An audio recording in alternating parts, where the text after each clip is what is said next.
Hello and welcome to this WMCT special report. Over the past 100 plus years, generations of Americans, from the lost generation to Generation Y, have helped to build this country into what it is today. However, one generation stands out above them all, the greatest generation. This title largely stems from their involvement in World War II. From the streets of Berlin to the shores of Okinawa, these brave men and women fought against dictators such as Mussolini and Hitler. Because of their service, the world is a much safer place. However, that safety came with a price. And in many cases, these heroes paid the ultimate sacrifice. We've been given the great honor of being able to sit down with a couple of these heroes, and they were gracious enough to share their stories. You know, I told them, I said, I'd gone to diesel school. I said, I want diesel engineering. They said, we don't have, the complements are all filled. You're on the miscellaneous group. So that means nothing for a while. Finally, when I went back up there again, and they said, well, we'll put you in as machinist mate. So that's what I did. I became a machinist mate in the forward engine room.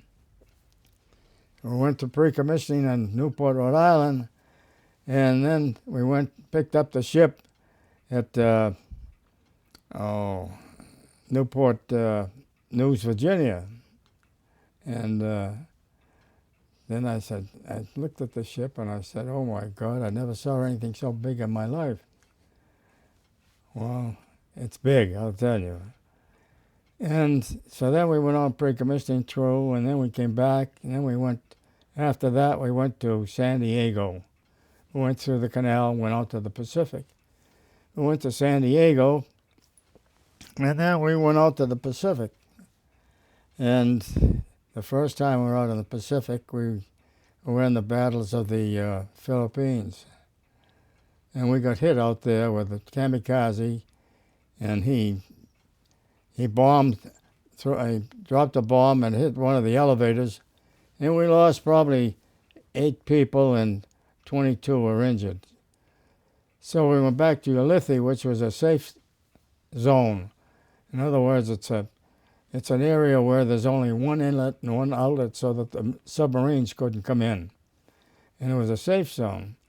Well, they repaired the ship and we went back out, and we were in the Battle of Leyte, and we got hit the second time. And the second time we got hit, it was bad enough so that we went to Ulithi for minor repairs. We went to, then from there we went to Bremerton, Washington. And we stayed there for a couple of months till they fixed the ship up. And then we went back out in January, or February rather, of 45. And then we went out to Pearl Harbor, and then we went out to the Pacific. And we were in the Iwo Jima Islands. We were bombing those, and the first thing you know, we were at 50 miles from Japan. And this bomber came out, and because we had just had GQ, which is battle conditions, and they released it because there was nothing in the area. So I was going on duty down into the boiler rooms. I was on the second deck. I said, I can't go to chow because I would be late for my watch. So at 7 o'clock that morning, this single bomber came through and dropped the first bomb on the forward part of the ship. Then he hit the second bomb, went on the after part of the ship. Now the flight deck is wood, but the hangar deck is 4 inches of steel. So these bombs that they dropped were armor-piercing bombs. They went into the second deck on the forward end and down to the third deck on the after. Now I'm probably on the second deck, and of course everything is black, and everything is just starting to explode. Now we were just ready for another strike. We had 25 planes that were all ready to go. They were warming up. They had the bombs on them.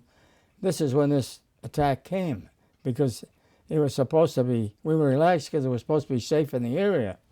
But evidently, this guy came in under the radar and did the damage. Well, we lost 727 people, and we had probably 265 that were wounded. But we had a complement of 2,500 people, and we had the air crew, and we had the admiral. And then when we got hit, the Santa Fe came up alongside of us because we were dead in the water 50 miles from Japan. So the Santa Fe came along and took a lot of the injured and the air crew and the admiral. So then we're out on the flight deck, and I saw this Father O'Callahan. He became a hero, and he got the Medal of Honor, and he helped a lot of the injured. And I saw him walking down the flight deck. Of course, the ship is at a 15-degree list because we're dead in the water, and there's really no protection around because they're trying to fight the enemy. And the first thing you know, this Jap fighter came in with his 50-millimeter guns, and you could hear him popping off the ship. Father Callahan is walking on the ship is listed. He's walking down there trying to get people to get on the guns that were still available. And like I said, I saw him do that when that fighter plane was coming in. And right after that, we lost all communications, and that's why a lot of the fellas jumped over the side anyway. And I didn't jump over because I didn't have my life belt, because below decks you have a life belt instead of a life jacket. So I lost it we were trapped 2 hours on the second deck, and it was filled with smoke, and you had to get down into the deck to try to get some air. So after that 2 hours, I went up into the flight hangar deck, and it was like a living hell because there were piles of bones and bodies all over the place, up in the ceiling, all over the place. And then we got associated with some of the officers, and we finally got towed by the Pittsburgh. And after we got towed, they were towing us to the WWII, which is the safe zone. They were after us for 5 days to try to sink us because they knew how badly we were hit. Of course, the war was still going on. So then we were in the WWII for probably 2 or 3 days.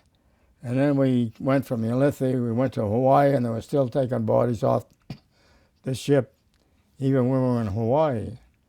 Then from there, we went into New York, through the canal again, and into Brooklyn, New York, because they couldn't take care of the ship on the West Coast because it was so badly damaged. And the war was still going on. So they brought us into Brooklyn. And I was there for 7 months, and then they took all the rated men. I was machinist mate second class, and took all the rated men, and they transferred us onto the Princeton, and we took that Princeton on a shakedown cruise. And like I say, the war was just about getting over. We got back into port, and after shakedown, and I had enough points to get out of the service, and that's what I did. But that was my kind of story. But it was a living hell, I'll tell you, because that flight deck, that hangar deck, was so bad. I enlisted in the Navy the 2 days after Christmas in 1942. And I went to, I was going to go in. I had to get permission from my mother because I was just turning 17. So I went to the recruiting officer, and he says, Padula, it's after Christmas. Now New Year's is coming up. Why don't you go home? And the day after New Year's, he says, I want you to go down to the Fargo building in Boston. And then from there, we're going to send you down to Newport for, 6 weeks training. So after I got my training, they sent me down to Philadelphia. That's where the ship was docked, in Philadelphia. And that's when I boarded it, and 5 other Marlborough boys were, 4 more besides me were on it. And we got word that to get underway, and we lifted anchor, we pulled anchor and went to, we were going overseas to the Mediterranean, and we got word that we were supposed to patrol the Mediterranean. There were 2 other ships there, the Philadelphia and the Savannah, and they had certain sections of the Mediterranean that they would patrol. Well, we patrolled mostly the eastern part between Gibraltar, Africa, northern Africa, and parts of Sicily. We landed in Africa in Algiers. And then from Algiers, they got word that we were going to have the invasion at Licata and Gela in southern Sicily, where the Germans were still in the northern part of Sicily. And we got up there, and that's where I met that Al Harpen, a friend of mine from Marlborough. He was the chief electrician, and they had come in with all the landing craft, with the from the main ships. So while we were in the Mediterranean, going into Sicily, we hit 2 mines. I was stationed, when I first went aboard, I was stationed in the magazine below decks, where all the powder and the shells were. And we hit the 2 mines. I thought I was a goner. So they told the captain, the admiral, they flew the admiral, he was Davidson, he was the admiral. He came aboard ship as the flagship of the Mediterranean over the Philadelphia and the Savannah. And he told the captain just to stop right there and don't do nothing. We'll send for the mine sweeps to come and take us out of the minefield. Well, he didn't listen he backed down and we hit another mine. But thank God it didn't do that much damage. From there we went back to Malta. They checked the ship over, and they said everything was all right, so then we stayed. So then we started to patrol all the southern part of Sicily, all around, up through the Straits of Messina and the Stromboli, the volcano down in Stromboli. And we stayed there for, I think a year, and then they summoned us back to the States, to the Brooklyn Navy Yard, in which they were going to blister the ship so he could carry more fuel. And while we were in Philadelphia, in the Brooklyn Navy Yard, my chief assigned me to the chief's quarters. I was their mascot. I would take care, their lunches and their breakfast and everything.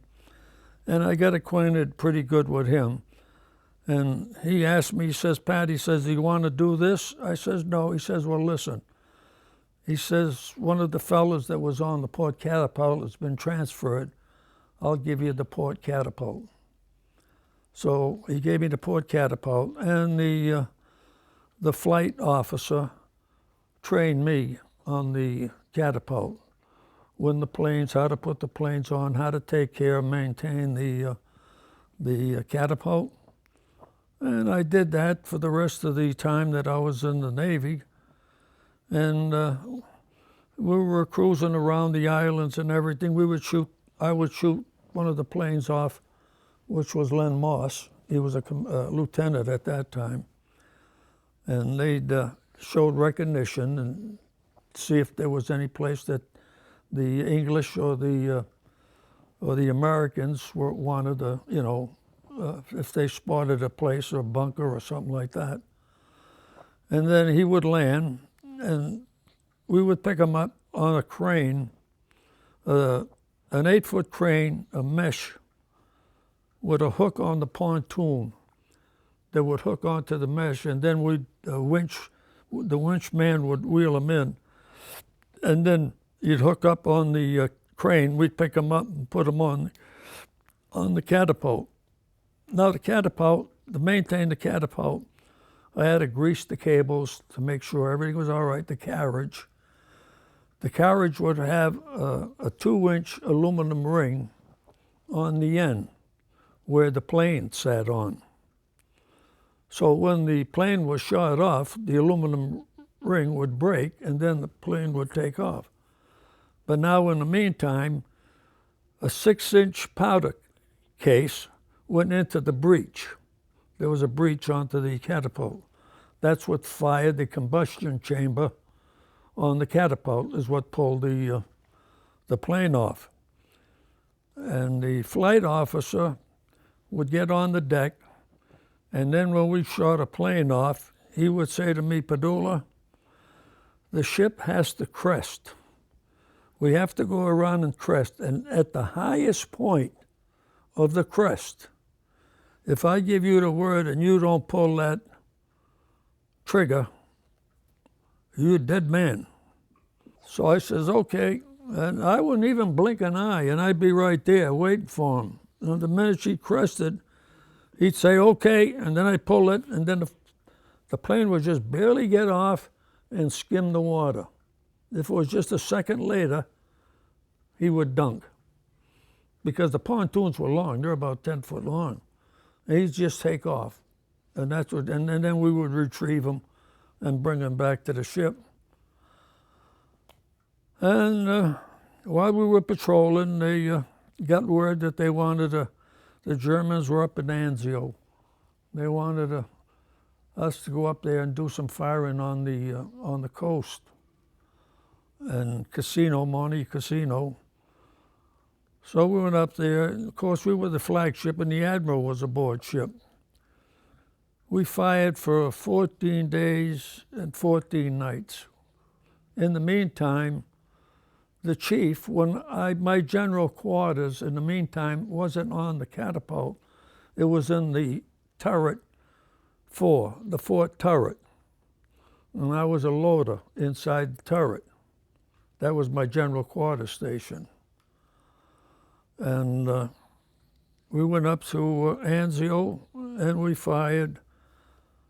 And they gave us, they used to feed us with a bucket. They would come in and give us a bucket of beans and bread. And so after 2 or 3 days, the firing instructor would say, "Listen, well, I want you just to go out for about 5 minutes to get some fresh air and then come right back again."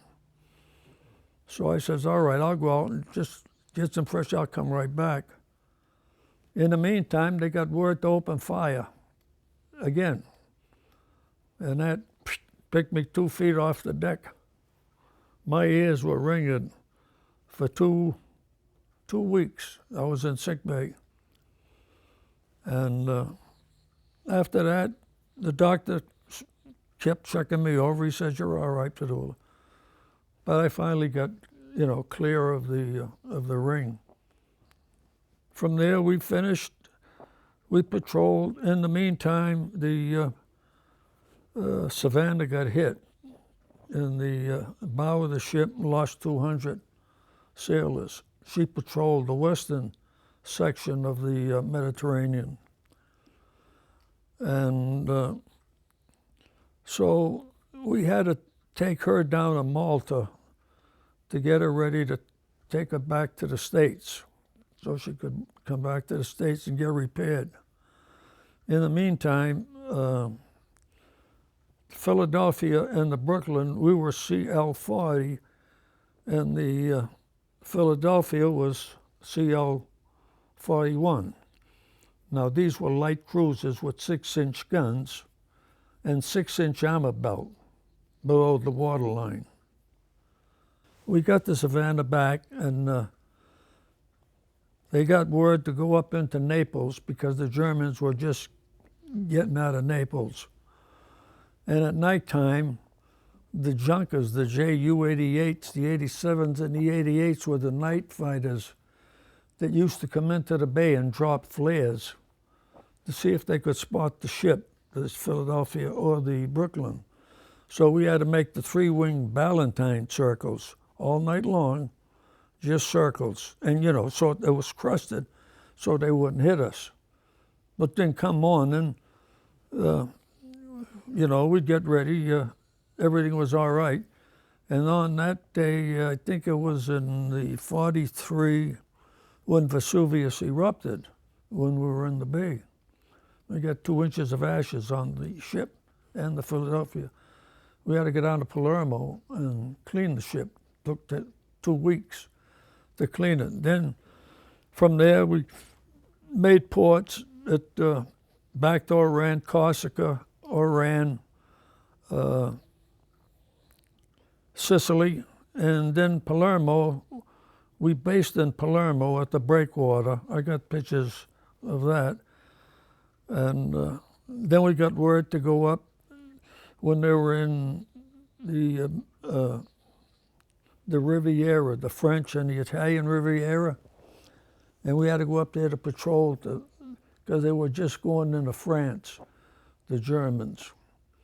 But when we went up there along the coast, they got word that we couldn't go in because the Germans had sunk all the ships that were in the bay, so you couldn't go into the harbor. So all we had to do was just patrol, and then if they needed any firing or any recognition, we'd send out the shells. And then after that, we'd go back to Palermo and Naples and for the rest of the year. And then when the war ended in June, I think it was, we stayed there till just June, July, August. The end of August, we got word to come back to the Brooklyn Navy Yard. So when we came back to the Brooklyn Navy Yard, I was the second one off the ship because I had my mother as a dependent, you know, and the ones that had folks that had dependents, they were the first ones to leave the ship. And they shipped me over to Lido Beach in New York. So I got discharged for 3 days. You'd go and they tell you all about how, when you get out of the service, how to cope with it and you know, how to take care of things and just to make sure you were all right. So they gave us 3 days lessons on that. And then they gave us our discharge there. And that's when I came back. They bused us back to Boston. I got discharged September 28, 1945 is when I got out of the service. You go there thinking that that's probably you know, you're not going to make it, you know. What you do is you just pray, hoping that you do. And, I mean, we were hit 3 times, and I figured that number 13 was my lucky number. That's the number of our ship. But it was quite an experience. I certainly wouldn't want to go through it again. It was an experience that I never thought I would get into, but I was still glad that I went into the Navy instead of the Army. I told that commander of the, up in, well, it was Fargo building at the time, the amphibious guys, I said, you know, I wanted to go on a ship because that's what I wanted the Navy for, but I never expected that. But it was still better. Now, those fellas that went out there, that amphibious group, they were getting ready for the Battle of the Bulge. And I met one of the fellas that were on there in Hawaii on our way back from the Pacific, and the group that I was in. And he said, you know, he said, it's lucky that you didn't go. He said, all of our group that was there, he said they had to man the English gunboats. And he said they popped every one of those boats out of the water. We lost almost every one of those guys. So that was the invasion of Normandy. That's what that training was for. And I said, well, I don't feel so bad. You're doing what I did. But he said, you were lucky, he says, I wish I had gotten out of that too. But he says, I didn't know enough to go up and talk to the guy. No. But like I say, I went up 3 different times. And I was 21. I didn't care. Right. I mean, I was, and you know, to see all these young boys, that their bodies were all over the place. I mean, a lot of them were so young. I mean, they were 17, 18 years old. And it was, like I say, it was a living hell when I got out of there, when I got up into the hangar deck. It was terrible. I don't feel that I was a hero, no. Did you feel a lot of guilt that you came back home and a lot of those other guys that you saw hadn't? Well, yes, you do feel that way because, you know, everyone's trying to do the same thing. And to see how some of them died, it was pretty tough. I mean, you see bodies, you know, you're stepping over a big rumble and you think it's just rumble, it's just trash. It's bones. You don't see the bodies, but you see the bones in there.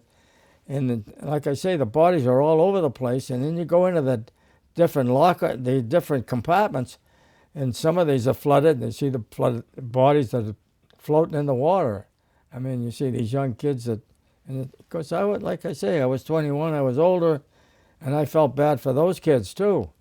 But you know, you do what you have to do, and I mean, once you get in there, you have to do what they tell you to do. If you don't, you're in trouble. No, they welcomed me. My cousins, I had a lot of cousins that they all came over the house, and I mean, we had a little party. I told them to bring something around, we'll have a ball. Oh yeah, even when we were on our reunions, they would treat us, they'd recognize us, you know. And they'd always come up and say thank you for your service. But it was tough for the first year. I mean, after going through, I was only a kid, 17 years old. After going through what you go through, then it kind of takes time to get readjusted. The psychiatrists and the doctors were pretty good. And they, of course, the psychiatrist, we thought we were nuts. He was the one that was nuts, the psychiatrist. So he says, Padula, if you saw a submarine in the desert, he says, what would you do? I said, what would I do? If I saw that submarine, I'd run out and see if I could get torpedoes, and no matter what kind of a cannon, I'd blow that son of a gun out of the... He says, well, where would you get all the guns and the torpedoes? I said, the same place you got the submarine. What about guys today that go in and that go serve in Afghanistan or Iraq? What kind of advice would you give to them coming back home and trying to adjust from war life to being a regular civilian again? Well, you know, it's a lot different between that and the Navy, though, because they've gone through a heck of a lot. And they see it every day. They see the killing every day. They're killing, and their buddies are getting killed. I think that's a pretty rough thing. I think those are the people that you can say that are heroes, because they're defending people that they're not even defending themselves. I mean, you got these Iraq people they got demonstrations. There's a lot of those people that can bear arms and help instead of putting our people on the ground. But like I say, those people coming back, it's harder for them to adjust than it is, I think, for like when I went in. And they're seeing this every single day. I didn't see that every day. What kind of message do you want to send to the younger generations about your sacrifice, your buddy's sacrifice, and what it means to this country? Well, you know what I think? I think that every 18-year-old should have 1 year of the service. And they can find out for themselves what it is to defend this country. Because, I mean, you want to defend this country because it's a free country. There's no other country that's like it. And I mean, to appreciate what we have here, I mean, some of them take it for granted. And that's not the way to think. And if they went into the service for 1 year, which they did for a while, then they would be disciplined as to what this country is like. And they were, I think, to get better behavior, and I think when it comes time to defend the country, they're there to defend it. In closing, on behalf of WMCT and the City of Marlborough, we'd like to thank Pat Padula and Nunzi Martino not only for their participation in this special, but their service to our country. Thank you.